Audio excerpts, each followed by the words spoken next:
Cinema hall नायनानै बिदिनो ससे क्लिप लानानै आङो इउटुबाव रिआपलड होनाय बायदि जादों आंनि चेनेलावहाय।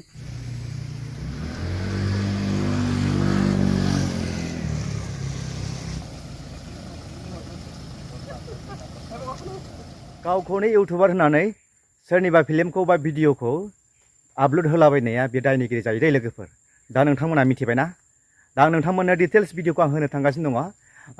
नै दाखालि बावैसो रिलिज जानाय थैसाम पार्ट 2 फिल्मखौ सासे बे रनिकाटा सिंनि आरो बे चिरां डिस्ट्रिक्टआव गोग्लैयो बेयो। चेनेलनि नामानो जाबाय एस वारि नामा आरो बे एस वारिया गुटे माने पुरा आधा घन्टासो जागोन खोमा बे थैसाम पार्ट 2 फिल्मखौ बियो गावनि चेनेलाव होना लादोंमोन। पुरा फिल्मखौ माने बियो भिडिअ होनानै आरो लोगोसे बिदिनो फट' होनानै आधा घन्टासो बे माने पुरा डिटेल्स फुल फिल्मखौनो बियो बुजायनानै पाब्लिकनो खिन्थादों आरो रायजो राजाफोरनो खिन्थादों।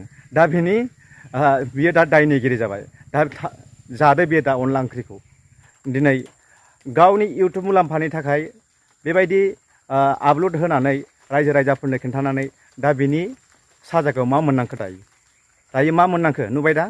बेनिखायनो आं नोंथांमोनखौ सांग्रां खालामो, सोरबा बेबायदि सोरनिबा फिल्मखौ पारमिसन मोनाबालानो बेबायदि आपलड होनाया गोबां दायनिगिरि आरो गोबां गिदिर केसाव गावखौनो बावसोमना लानाय जागोन आरो।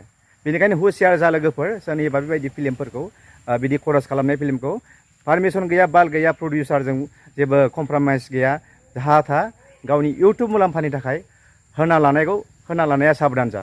आरो जाय नोंथांमोना होनो हायो खिन्थु 30 सेकेन्ड बा 25 सेकेन्डखौ होनो हायो, बहाबा एक्सन सिनफोरखौ होनो हायो। नाथाय मोनसे पुरा 3 घन्टानि फिल्मखौ दे गावनि चेनेलाव बुजायनानै खोन्थानांगौ, बियो दायनिगिरि जागोन। मिथिबायना? बेयाव गोबां खोथा फैयो। माबोरै खोथा फैयो नोंथांमोना मिथिगौ ना? बेबायदि इउटुबाव नुखायोब्ला दिनै सोरनिबा इउटुबाव नुखायोब्ला बे फिल्मा माने फिल्डआव दाम खम जाहैयो माने। अब्ला प्रडिउसारखौ डाउन खालामनाय जायो। आरो जुदि प्रडिउसारा जुदि फिल्म खालामनानै बेबायदि लाब खालामनो हायाब्ला आरो नेक्स्ट बोसोराव बियो फिल्म खालामनो बे थुलुंगा मोना आरो बे फिल्म खालामनाय नङा आरो बर' फिल्मफ्रा बेबायदिनो थैलांनायनि लामायाव फैयो आरो। बेनिखायनो हुसियार जा लोगोफोर, गावखौनो इउटुब चेनेल दं होननानै बा फेसबुक पेज दं होननानै बेबायदि अर्डार गैया बाल गैयानो बेबायदि आधा घन्टा गाहाम बा 2 मिनिट 3 मिनिट बेबायदि होनायाव हुसियार जा।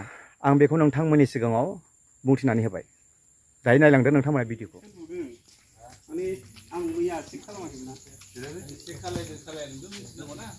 चेक खालामनायनि खोथा नङा बियो। नों नङा माने अनेक कमेन्टनि खोथा नङा। 60 लाख गारदों बेवहाय। माने बे बुस्थुआ बिदि गेलेजानाय बुस्थु नङा। मोनसे जोङो टीम हिसाबै जों खस्थ' खालामो, फैसा खरसा खालामनानै जों मावो। बेवहाय आर्टिस्टफोरनि खस्थ' दं, प्रडिउसारनि खस्थ' दं। बेवहाय नोङो 1 सेकेन्डआवनो नोङो 20 मिनिटनि क्लिक खालामनानै जुदि नों बेजोंनो जुदि आरो नोंहाथ' मनिटाइज बाव एडभार्टाइज नुजाजोबबावो। मनिटाइज जाबावनाय चेनेलाथ' बेबायदि दरखारानो गैया। 9 दिननि ना 10 दिननि सिगां नों सिनेमा नायनाय समाव नों ब्लगाव एसे होबावो। 9 days सिगां आरो बे समाव नों भिडिअखौथ' खेबना लाबोदों, नों दाबो दं। मानोथो भिडिअ हगारनांगौ जाखो? भिडिअआ माने आं फुल नङा आरोखि ना। फुल नङाबाथ' थांबायना। नों 30 सेकेन्डफोरनिबाबो जेबो नङामोन। नों 22 मिनिटआ मामुलि नङाना। आरो नों पुरा काहानि खोन्थादों। पुरा आधा काहानिखौबो मिथिजोब्बाय। आं जेनेबा काहानिल' खोन्थानो बिदि जानाय नङा बायदि सानदोंमोन आरो।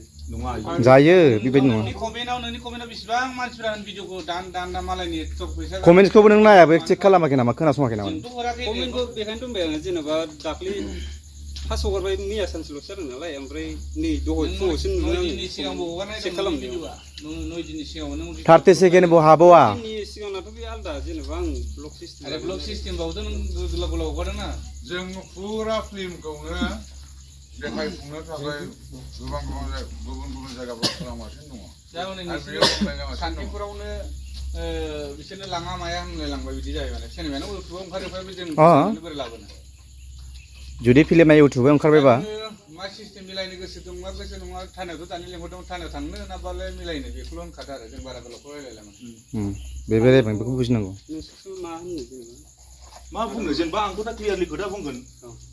बेवहाय जुदि नोङो 6000 जेनेबा नोङो भिउ थांबायबा, नों पार पार्सनाव जुदि नोङो टिकेट हिसाबै जुदि 200 थाखा माबायोबा, होमबाथ' अनेक लस जायो बिनिया।